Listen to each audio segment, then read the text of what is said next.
O Saber Direito de hoje aborda temas variados no direito civil: compra, venda, permuta, doação, locação e comodato, além de contratos especiais e os efeitos do Código de Defesa do Consumidor e da pandemia do novo coronavírus.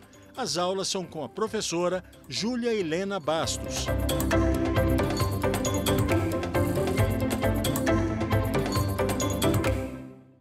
Olá, voltamos aqui para a nossa terceira aula sobre contratos.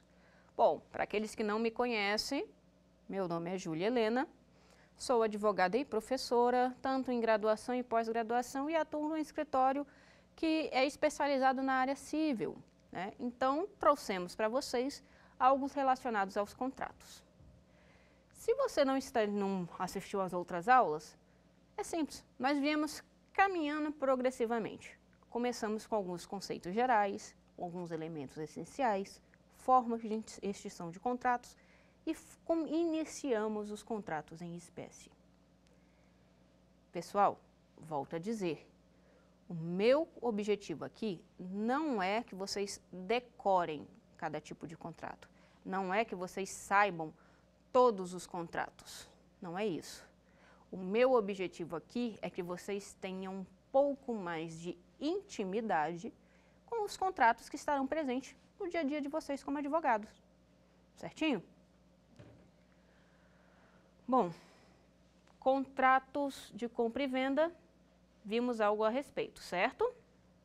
Contrato de compra e venda, tratamos. Contrato de permuta, também. Contratos onerosos. Hoje, o que vamos falar? Doação, locação e comodato. Isso significa dizer que nós vamos tratar do último ponto de um contrato oneroso e vamos introduzir os contratos gratuitos. Isso mesmo. Existem contratos onerosos e existem contratos gratuitos. O primeiro contrato que eu vou falar com vocês é o contrato de doação. Esse contrato, doação, ele é classificado como um contrato gratuito. E o que é doar alguma coisa para fins jurídicos? É exatamente isso que você pensou. Você dispõe de um patrimônio seu para alguém sem ter qualquer ganho financeiro, qualquer ganho patrimonial. Certinho? É dar. É ceder, fornecer a alguém. Você tira do seu patrimônio e passa por mera liberalidade a uma outra pessoa. Quis doar. Enfim, não importa o motivo da sua doação, mas você forneceu aquilo de um modo gratuito. Certo. Primeira característica de um contrato de doação é um contrato gratuito. Agora, classifico-o como um contrato unilateral ou um contrato plurilateral, bilateral, por exemplo. E aí? Eu estou dando algo, não recebo nada em troca. Que tipo de contrato é esse?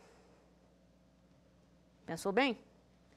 Pois é, por mais que às vezes a gente, no senso comum, pense que doar é algo unilateral, o meu contrato de doação não é.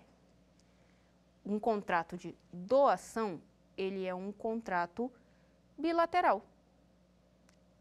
Exatamente. Contrato bilateral ou plurilateral.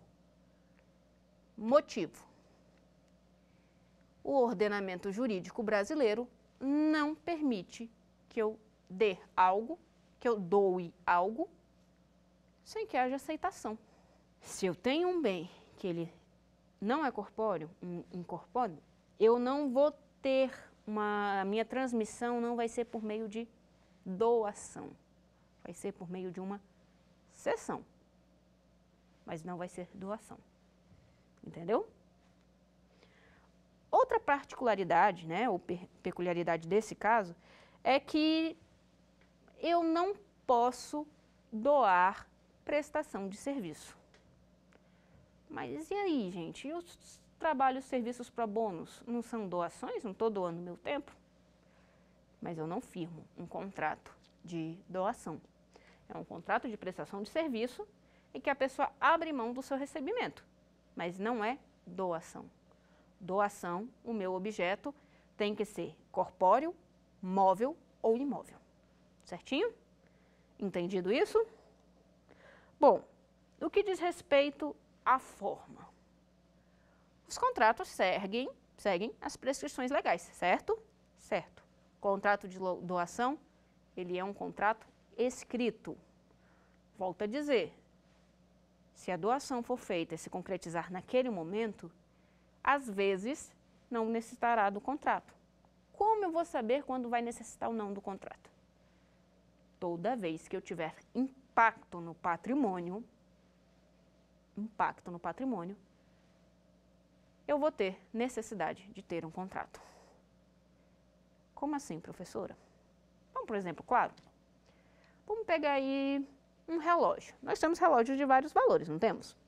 Não estou falando de qualquer relógio, não. Eu falo de um relógio que custe aí de 3 mil a 5 mil reais. Aquele relógio. Pois é. Esse valor impacta no patrimônio? Vai depender. Se eu estou falando do patrimônio de um milionário, 3 mil a 5 mil reais, relativamente nada, certo? Nesse caso, não precisaria de um contrato. Mas e se esse relógio de 3 mil, que varia de 3 mil a 5 mil, vem de uma pessoa, um trabalhador, aposentado? É uma herança de família, um bem de família, foi conseguido com muito gasto.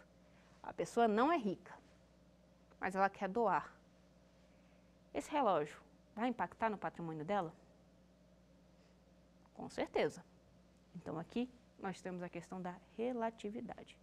Do mesmo modo que um milionário não precisa fazer um contrato de doação para doar um relógio de 3 mil reais, uma pessoa que não é milionária, para doar um relógio desse tipo, se impactar no seu patrimônio, precisará sim fazer um contrato de doação.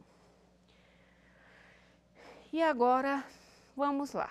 Contrato de doação, obrigatoriedade vai ser relativa e vai ter a ver com impacto no patrimônio, certo? Certo. Vai ser, a forma prescrita em lei é forma escrita. Tenho exceção? Claro que tenho exceção. Estamos falando da legislação brasileira, estamos falando de Brasil. Exceções são comuns. Então, qualquer exceção não impactou no meu patrimônio, é feita a transmissão do bem agora de modo imediato, não impactou, não necessito fazer o contrato de doação. Ponto. Impactou, preciso do contrato de doação. Ok. Contrato de doação, forneço algo a outra pessoa e não tenho ganho financeiro disso, certo? Mas e aí? Vale impor algum encargo, alguma regra para poder fazer essa doação, para que essa doação se concretize? Existem diferentes tipos de doação? Existe. Quando eu falo de doação, eu tenho a doação pura, eu tenho a doação gravada e eu tenho a doação condicional. Vamos lá? Pura, gravada, condicional. Qual que é a primeira? Bom, a primeira, o doador, ele não estipula encargo, simplesmente doei. Pronto, está aqui, o bem é seu, por meio de contrato, certinho? Doação pura. Doação gravada. Bom, o donatário, ele vai ter direito àquela doação, mas para isso, ele tem que cumprir alguma obrigação prevista no contrato. Pega lá, professora. Doação, não recebo nada em troca financeiramente. Mas isso pode? Pode, legalmente permitido. Por quê? O que eu vou pedir, a obrigação, não tem nada a ver com patrimônio. Não, não é isso. Não diz respeito a isso. São apenas alguns encargos. Uma espécie de condicionante? Não. Por quê? Porque eu tenho também a doação condicional. E o que é doação condicional? É aquela que a eficácia está ligada a um evento futuro, a algo que ainda não aconteceu. Confundiu um pouco? Vamos clarificar aqui. Gravada, você tem alguns encargos não financeiros para serem cumpridos. Condicional, condição futura. Exemplo. Pessoa A engravidou da pessoa B. A pessoa B possui algum patrimônio, mas eu não quero dar para A antes do filho nascer. Então, eu vou fazer uma doação para A quando o meu filho nascer. Condicionei, não condicionei? Algo futuro, não é? Eu condicionei algo futuro? Isso a gente tem uma doação condicionada. Por quê? Se acontecer qualquer coisa e a criança não nascer, A vai receber o imóvel? Não, não vai. A doação vai voltar para o doador. Isso é uma doação que a gente chama de doação condicional. Doação pode ser ilimitada, gente? E aí? Os bens são meus, eu faço o que eu quiser. E aí, e aí?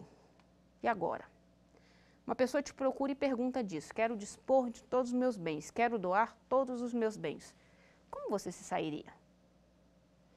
Bom, o doador, ele não pode doar todo o seu patrimônio. Ah, mas é meu. Mas não posso. A minha legislação, a nossa legislação, não permite isso. Então, não posso doar tudo. Por quê? Por que isso? Isso visa resguardar o direito do doador.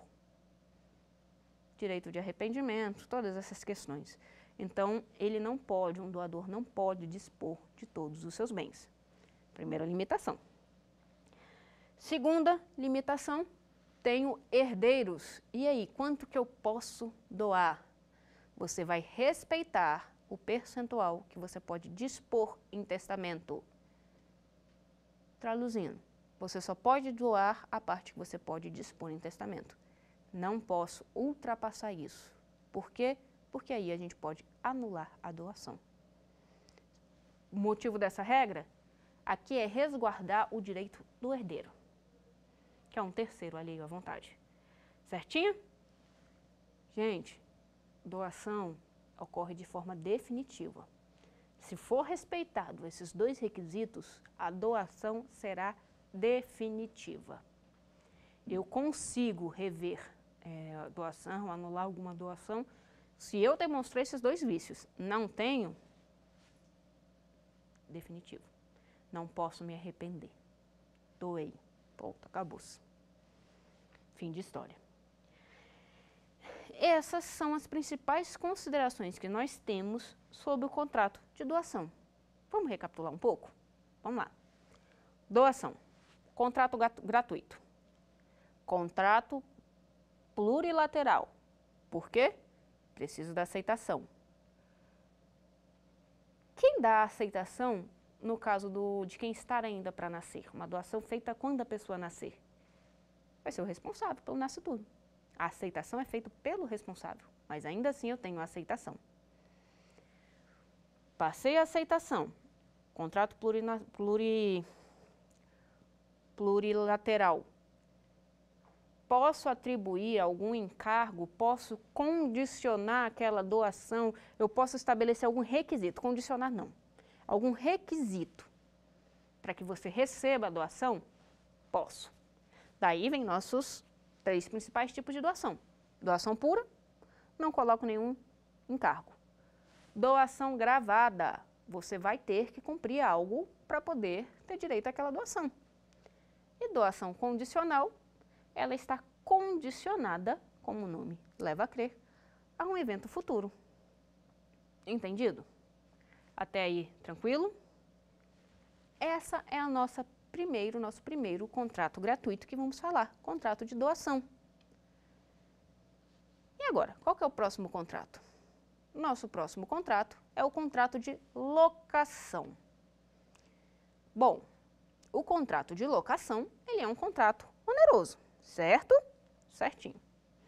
É um contrato que envolve mais de uma parte, certo? Correto também. Mas o que diferencia ele de um contrato gratuito, de uma doação?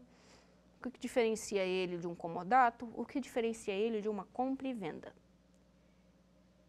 Primeiro de tudo, o contrato de locação, ele é um contrato por tempo determinado ou determinável. Ah, eu posso ter a renovação tácita? Pode, mas não é eterna. Ainda assim eu tenho renovação. Entendido? Contrato temporário gera direitos e obrigações durante um período X, estabelecido em contrato. E o que é locação? Bom, locação é justamente isso. Você cede algo a alguém temporariamente mediante uma contraprestação. Geralmente, essa contraprestação é um pagamento monetário. Geralmente, não é a regra. Certo? Então, isso é locação. E o contrato de locação? O contrato de locação vai ser justamente o contrato que vai reger, em que a parte vai dizer os requisitos, o que vai ser necessário, o tempo, todas as disposições acerca desse período temporário em que haverá essa troca, essa transição, essa contraprestação. Entendido até aqui? Contrato de locação? Ok, então vamos lá. Contrato de locação é um contrato oneroso, certo? Certo. É um contrato consensual? Também é um contrato consensual. Eu não posso impor a alguém que ele alugue algo. Não posso. Tem que ser algo tratado entre as partes, algo acordado entre as partes. Diferença dos outros contratos. É um contrato temporário. Isso mesmo. Tem o dia, tem o data ou tem uma estimativa de quando o meu contrato irá se findar. Ok. Entendido aí a principal diferença? Tá. Mas é um contrato. Volto a dizer. Contrato nunca vai deixar de ser um contrato. Então, obrigatoriamente, eu tenho algumas partes. Vamos repetir para vocês terem aqui? Vou ter os sujeitos, vou ter o bem, vou ter a contraprestação. Por que eu não estou falando preço aqui? Porque o contrato de locação geralmente envolve valor financeiro, mas às vezes, o pagamento será feito de uma outra forma. Por isso que eu tenho que ter forma de pagamento, não preço. Certinho? E quem são as minhas partes aqui? Bom, aqui eu tenho o locador e o locatário. O locador, o dono do bem que fornece temporariamente. Também é chamado de senhorio, ou então, no caso de arrendamento, arrendador. Deixa um parêntese aqui que eu vou falar do arrendamento mais para frente, tá certo? Vou explicar. A parte que recebe, quem vai usufruir do bem naquele período determinado, é o locatário, inquilino, arrendante. Ou seja, trocando em miúdos, locador é o dono, locatário é quem vai adquirir o bem, o direito sobre aquele bem, de modo temporário. Certinho? Certinho? E agora? Locação, contratos de locação. Tá, o que eu posso alugar e o que vai reger, né? Vai legislar, vai me dizer as regras dessa locação. Bom, se tratando de imóvel, que é o mais comum, hoje em dia nós temos muito locação de imóveis e temos também locação de imóveis, as mais conhecidas. Locação de residências, locações de sala, locações de arrendamento de terras ou ainda locação de veículo. É uma possibilidade. Mas vamos tratar aqui para ficar um pouquinho mais fácil você entender das locações de imóveis. Vamos lá? Certo. Os meus contratos vão variar primeiro de acordo com a espécie do meu imóvel, o tipo do meu imóvel. O que eu estou querendo dizer? Eu estou querendo dizer que eu tenho locação de imóvel urbano, locação de imóvel urbano em condomínio e locação de imóvel rural. Percebeu? Possuem características semelhantes, mas o regramento vai ser diferente. A forma de fornecimento vai ser diferente, a contraprestação será diferente, as responsabilidades serão diferentes de um para o outro. inclusive a legislação, que vai seguir como regra, que vai ditar as regras, os parâmetros para isso. Primeiro, imóvel urbano. O que são imóveis urbanos? Aqueles localizados nas cidades. Tipos de imóvel urbano que eu tenho, que eu posso fazer a locação, residencial, comercial ou misto, admitido por alguns. Percebeu? Imóvel urbano, residencial, comercial ou misto. Tá. Qual é o meu regramento? De onde eu tiro as partes que eu vou ter que pesquisar, onde eu vou ter que estudar para instruir meu cliente? Primeiro de tudo, Código Civil. Contrato, não tenho como não passar pelo Código Civil, certinho? Código Civil. Mas eu tenho também aquilo que a gente chama de Lei do Inquilinato. Isso mesmo. Lei 8.245 de 91. Veja, aqui o meu contrato, ele começa a ter outras fontes de regramento. A principal, Código Civil. Por quê? É o Código Civil que vai versar sobre capacidade, sobre os elementos essenciais, sobre as regras básicas de um contrato. Mas as especificações de um contrato de locação urbano eu encontro na Lei de Inquilinato. É ela que vai dizer de quem são as responsabilidades, pagamento de imposto, pagamento de taxa, qual que é a regra. Ah, posso estabelecer algo diferente da regra? Posso. Contrato é convenção entre as partes. Eu tenho essa permissibilidade. Mas tem que ser feito algo de comum acordo.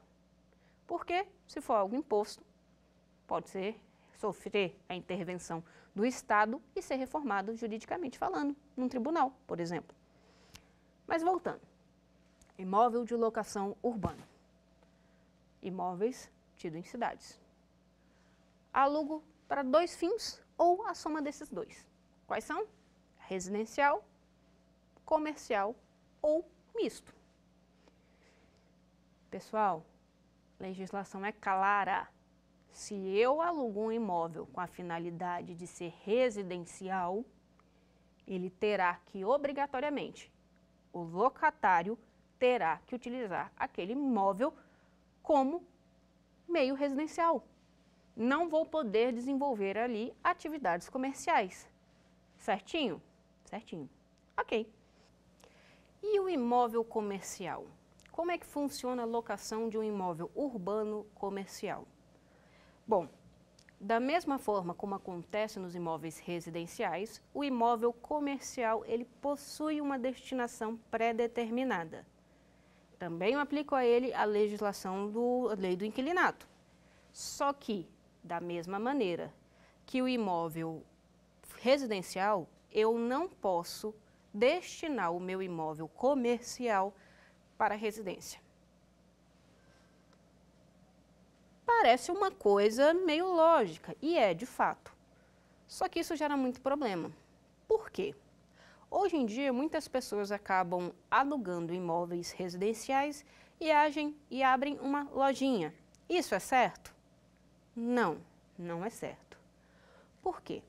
Quando um imóvel ele é classificado como residencial e comercial, ele leva em consideração muito mais do que apenas a destinação. Ele leva, existem locais em que a região afeta, em que não me permitem ter comércio e residência juntos.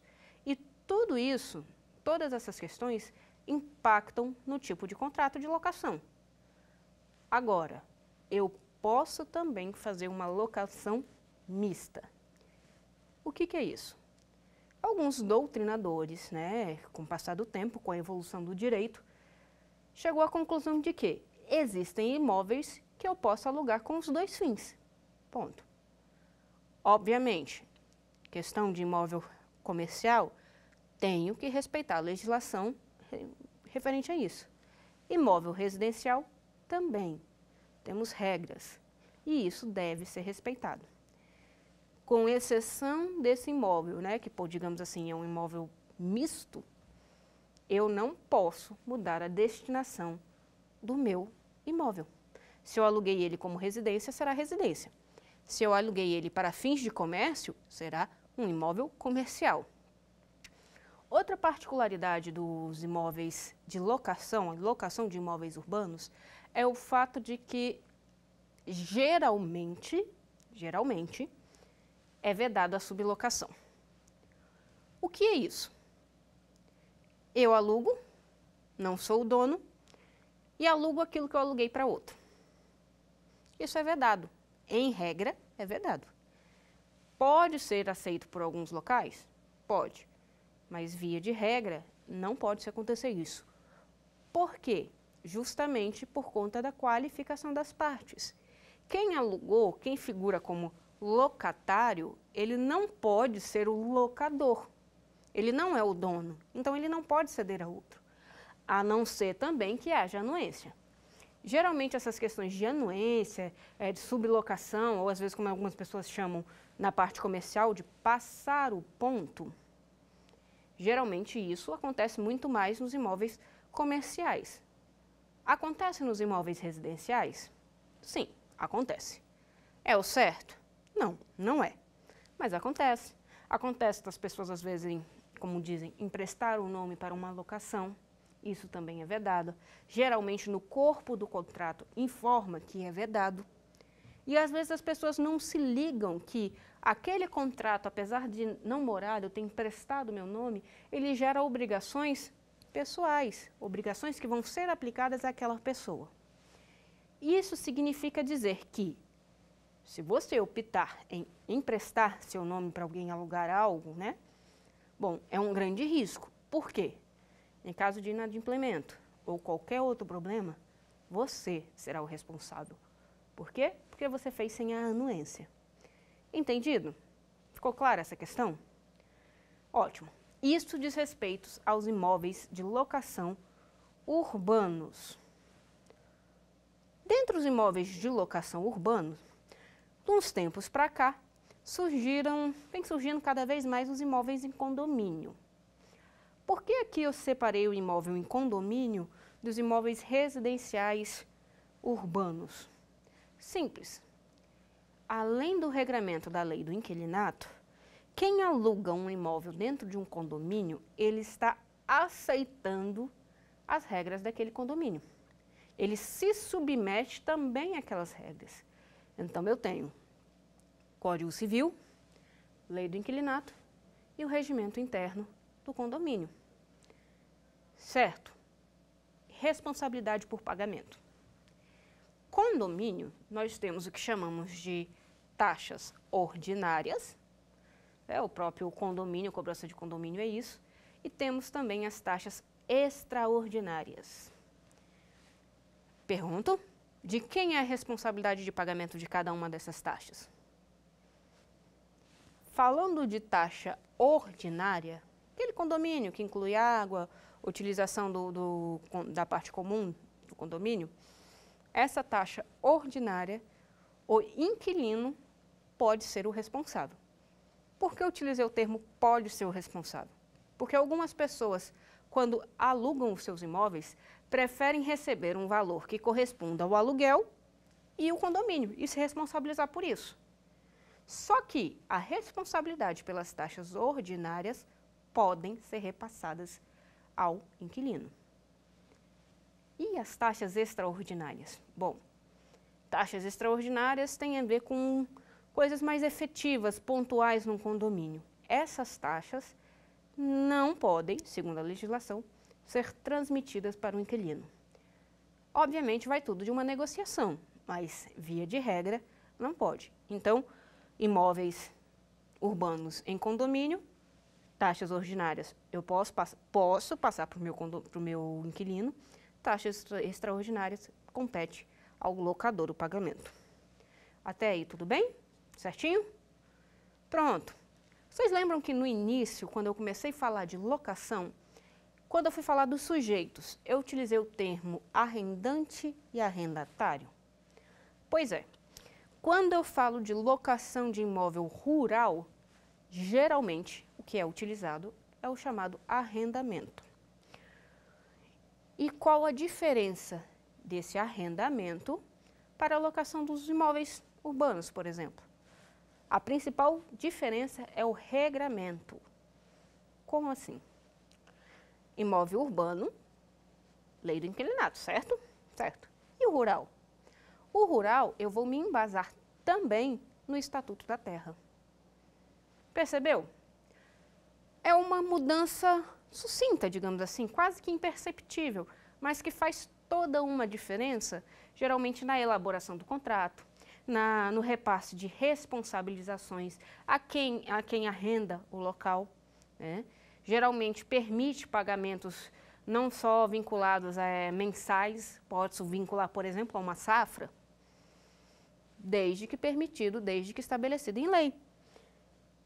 Essa é a principal diferença. Então, nós temos locação de imóvel urbano, dividindo locação de imóvel urbano em residencial e comercial, locação de imóvel em condomínio e locação de imóvel rural. Aqui estou falando de imóveis, por quê? Porque eu achei mais fácil separar esse tipo de locação, que são as que têm maiores peculiaridades para passar para vocês. Prontinho. Basicamente, questões de locação de imóveis, principalmente, é isso. Volto a dizer, lembre-se, locação, um contrato temporário. Pode alguém, um arrendante, por exemplo, imóvel rural, pedir depois uso capião, se ele fez o contrato corretamente, se ele arrendou aquilo? A grosso modo, assim, numa situação bem genérica, se tiver devidamente contratado, cumpridos os requisitos, ele não pode alegar, pedir, requerer o uso capião daquela área. Por quê? Porque eu expressamente tenho um contrato em que era cedido por determinado tempo. A terra não estava abandonada, eu não simplesmente entrei para cuidar. Eu tive a permissão do proprietário. E por isso que é importante também os contratos. Às vezes pensa-se que por ser rural não tem essa necessidade. Mas um contrato de arrendamento feito, de uma locação rural feita, evita problemas futuros com seu patrimônio. Por quê? Porque aquele bem não poderá ser objeto de uso capião. Entendido? Feita essa ressalva? Ótimo. Voltemos então a mais um contrato gratuito. Bom, até agora, vamos fazer uma retrospectiva. Tivemos contratos onerosos, compra e venda, permuta e o aluguel, sendo que o contrato de locação, ele é um contrato temporário. Gratuito, vimos a doação. E agora vamos ver o comodato.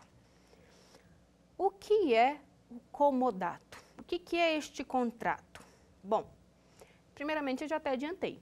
O comodato, assim como a doação, configura-se como um contrato gratuito, ou seja, não gera ônus para as partes, nesse sentido. E o que seria? Quando eu falo em comodato, eu estou falando numa modalidade de empréstimo. Isso mesmo, empréstimo. Mas cuidado, lembre-se que eu falei que aqui é um contrato gratuito. Não confunda esse empréstimo aqui com o empréstimo realizado em banco, não é isso. Aqui você empresta um bem de forma gratuita. Como assim? Bom, eu tenho determinado bem. Eu cedo para você um exemplo. Tenho algumas terras. Não estou podendo cuidar das terras, faço um acordo. Fulano, eu vou ceder para você, sem um ônus aparente, essa terra, mas você vai ter um encargo, cuidar dela. Concorda? Concordo. Então, você cede aquilo em comodato. Qual que é a importância do contrato de comodato? Evitar a transmissão indevida do domínio, da propriedade do bem. Por quê? Porque se eu estou dizendo que eu vou te emprestar, eu estou dizendo que aquilo lá continua sendo meu. Estou te dando o direito de uso, mas com uma certa condição. Entendido? Agora, o bem ele tem que ser infugível. O que é isso? Não pode ser substituído. Se eu emprestei A, eu tenho que ter de volta A. Por quê? Porque se o bem ele for fungível, Aí o contrato muda, não vai ser um contrato de comodato, vai ser um contrato de mútuo, que nós não vamos tratar. Nós estamos tratando do comodato. Emprestei, seja para qual fim for, de modo gratuito, falo de contrato de comodato. E aí, vamos lá. Assim como o contrato de aluguel, o contrato de comodato, por ser um empréstimo, ele é um contrato temporário. Tenho que estabelecer quanto tempo? Isso fica entre as partes. Mas ele é um contrato temporário. Então, vamos lá? Recapitulando. Contrato de doação gratuito, consensual, bilateral, permanente. Depois que ocorre a transição, eu não posso voltar atrás, se eu cumprir todos os requisitos. Contrato de locação, contrato oneroso, plurilateral, temporário. Por quê? Porque o bem vai retornar ao dono posteriormente. E o contrato de comodato, ele é um contrato gratuito, ele também é um contrato plurilateral, preciso de mais de uma parte, só que ele é um contrato temporário. Gratuito, plurilateral e temporário. Compreendido aqui a diferença desses 3 tipos de contrato? Certinho? Ótimo. Agora, nenhum contrato, nada, eu não posso impor a outro receber aquilo que eu estou dando. Não foi isso que vimos em doação? O que significa dizer que num comodato eu também não posso te obrigar a aceitar aquele empréstimo. Ou seja, apesar de eu estar dispondo do meu bem, te concedendo o uso, você precisa aceitar. Se não houver também o aceite no comodato, o contrato será nulo. Volto a dizer, o contrato de comodato, ele é um contrato transitório, é um empréstimo e também gera obrigações. Por quê? Apesar de ser gratuito, você vai ter responsabilidades sobre aquilo que tomou emprestado e terá que devolver a mesma coisa. Certinho? Compreendido? Ótimo. Vamos para o nosso quiz, depois a gente faz um breve resumo? Contrato em que a pessoa, por mera liberalidade, transfere a outrem vantagens ou seus bens. Este é o contrato de comodato, contrato de arrendamento, contrato de locação, contrato de doação. Já sabe a resposta? Resposta é a letra D. É um contrato de doação. Por que não é o contrato de comodato? Porque o comodato, eu acabei de falar para vocês, é um contrato de empréstimo. Ele é transitório. Já a doação tem caráter definitivo. Certinho? Vamos para o próximo. Nesse tipo de contrato, uma parte entrega um bem para uso de outro mediante pagamento, devendo o bem ser restituído no final do contrato. Contrato de locação, contrato de doação, contrato de permuta, promessa de compra e venda. E agora? Aqui nós estamos nos referindo ao contrato de locação. Alternativa A. Qual que é a diferença do contrato de locação e do contrato... Por que não é um contrato de comodato? Simplesmente porque aqui eu exijo um pagamento. O comodato é um empréstimo feito de forma gratuita. Ponto. Então, a nossa resposta aqui é a resposta da letra A. Vamos para a próxima?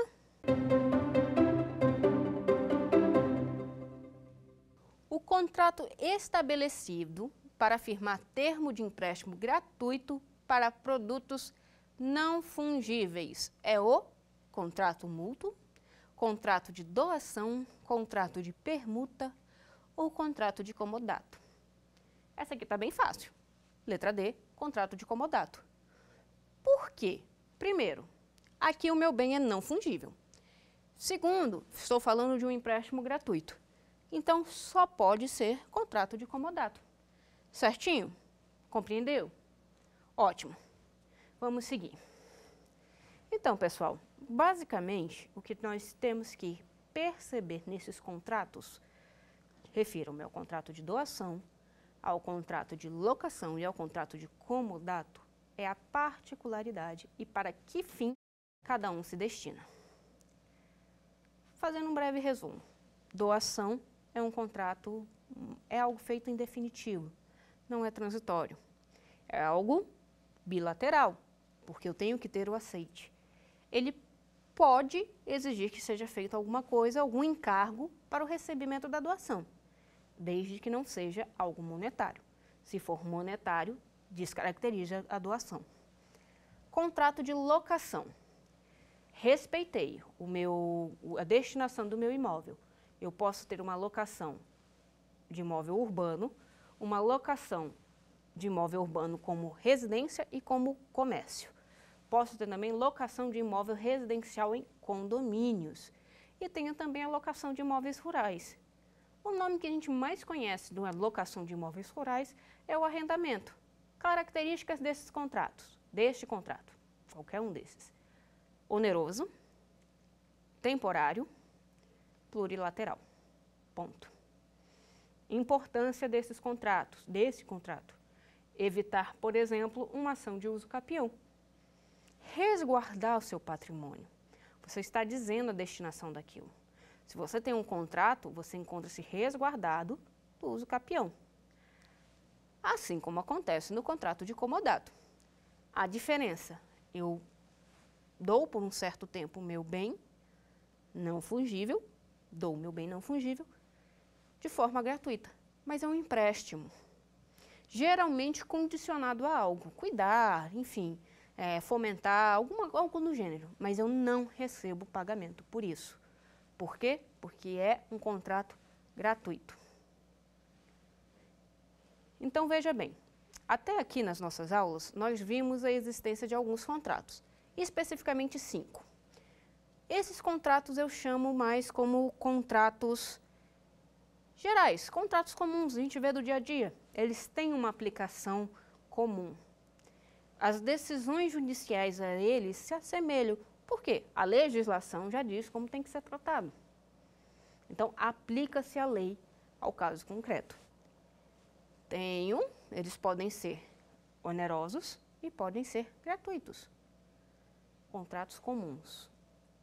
Mas será que eu tenho algum tipo de contrato que tem uma maior diferenciação, que merece melhor a nossa atenção? Existe sim. O nosso ordenamento jurídico, ele tem alguns contratos que são mais específicos que outros. E o nosso objetivo em aulas futuras, na próxima aula, será tratar 2 desses. Para quê? Para que vocês diferenciem, principalmente, o regramento que eu aplico a um para outro. Para que, por fim, na nossa última aula, a gente consiga trazer o impacto externo, causas que podem modificar todos esses meus contratos. E justamente esse vai ser o objetivo das nossas próximas aulas, tratar de contratos mais específicos. Bom, no direito nós sabemos que temos geralmente um regramento geral e que ele vai se afunilando, como nós vimos.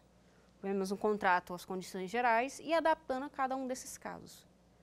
Mas eu também tenho a prerrogativa de ter alguns casos muito mais específicos.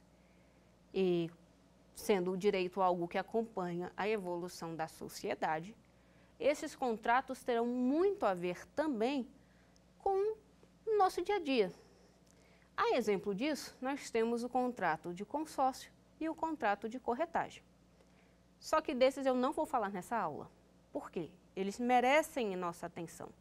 São contratos que possuem características de outros, mas que no que diz respeito à sua aplicação, à sua fiscalização, a alguns métodos de rompimento, de rescisão, eles têm algo peculiar. Por que nós temos que ver esses contratos? Volto a dizer, para que você consiga se sair bem numa consultoria. Por quê? Cada vez mais a utilização de consórcios e a compra de imóveis, eles têm ocorrido. O mercado tem propiciado isso. E isso às vezes gera dúvidas, principalmente quando eu falo em rescisão, quando eu falo no fim do término desses contratos. E como agir? Como é que eu vou poder instruir corretamente meus clientes? Conhecendo, mesmo que de um modo básico, conhecendo. Por quê? Porque nós veremos posteriormente que, independente do tipo de contrato, existem alguns fatores externos que podem mudar toda a interpretação de um contrato. É algo atípico, mas para saber o que pode ou não ser mudado, o que pode ou não ser flexibilizado, eu preciso compreender as suas próprias características. Desse modo, apesar de serem os próximos 2 contratos serem também contratos pertencentes ao grupo de contratos onerosos, falaremos tem a ver com pagamento, obviamente, são contratos que merecem a nossa atenção, pois eles, além do Código Civil, do que nós temos na parte de contratos do Código Civil, eles têm certas peculiaridades, certas características, e essas características farão toda a diferença. Então, vamos lá? Para a gente ter algo que vai ser visto na próxima, nós viemos desde os contratos antigos até os contratos atuais. Contratos tidos como normais, do nosso dia a dia. Compra e venda, locação, doação, são contratos que estamos acostumados. Mas será que eu posso dar a mesma aplicação deles a todos os contratos? O que acontece com esses contratos que vão surgindo com o passar do tempo? É exatamente esse o nosso objetivo na próxima aula, tratar especificamente desses contratos. Tá certo? Aguardo vocês. Obrigada. Quer dar uma sugestão de tema para os cursos do Saber Direito? Então mande um e-mail para a gente, saberdireito@stf.jus.br, ou entre em contato por WhatsApp. O número é esse que aparece na tela. Você também pode acompanhar as aulas pela internet. Acesse tvjustiça.jus.br ou nosso canal no YouTube, TV Justiça Oficial.